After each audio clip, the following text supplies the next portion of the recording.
Bonjour, bienvenue sur le plateau télé des rendez-vous transformation du droit. Déjà la 6e édition, toujours au Palais des Congrès. Nous sommes dans les premières heures du Congrès et nous sommes très heureux d'accueillir Olivier. Olivier, bonjour. Bonjour. Vous pouvez nous dire quelques mots sur votre activité? Ouais, déjà, on est très heureux de participer pour la deuxième fois à ces rendez-vous. J'étais venu il y a quelques années en tant que participant, j'étais venu voir, parce que nous, droit quotidien, la spécificité, c'est qu'au départ, on est belge en fait, hein, on est situé en Belgique. Et Vous puis l'êtes encore belge? On est encore belge, ouais, mais on est franco-belge maintenant. Effectivement, on a développé une activité en France depuis 4 ans, ce qui nous a poussé l'année dernière, évidemment, inévitablement, à venir participer, à avoir un stand ici sur le village du Legal Design, parce que notre activité, c'est le Legal Design. Oui, C'est la facilitation juridique en fait, hein. C'est vraiment notre corps de métier. Ça fait 20 ans en Belgique que notre activité, c'est de rendre le droit accessible aux non-juristes, mais aussi plus opérationnel pour les juristes. Et donc on s'est dit que les bonnes techniques qu'on appliquait au départ à partir du langage juridique clair, ça c'est vraiment notre cœur de métier historique.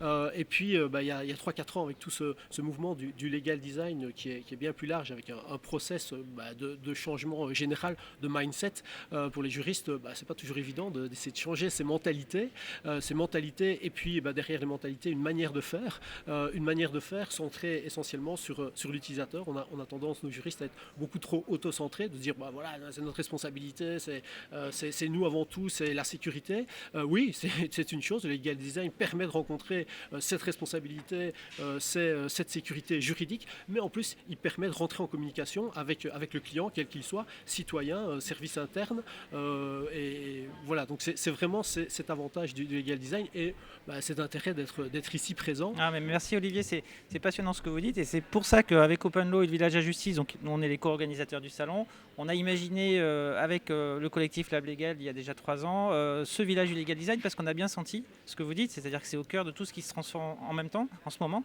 dans le monde du droit, la legal tech, mais même la compliance, mais même les parcours, les marchés du droit. Il y a des milliers de sujets, la relation client, donc c'est vraiment un vrai sujet. Est-ce que c'est le legal design?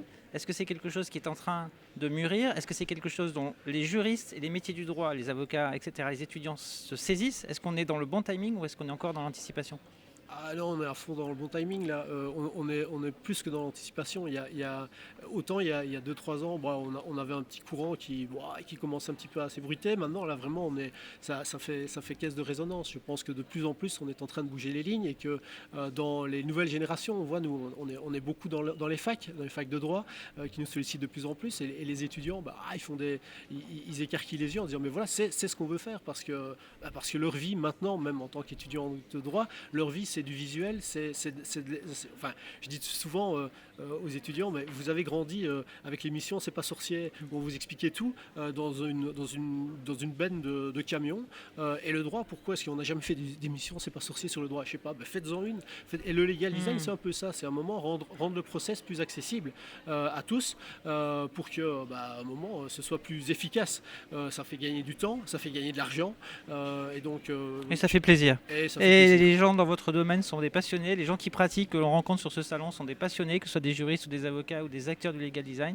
Merci Olivier de votre passion. Et puis on va continuer à discuter de tout ça sur le plateau télé et au rendez-vous transformation du droit. Merci Merci. Christophe.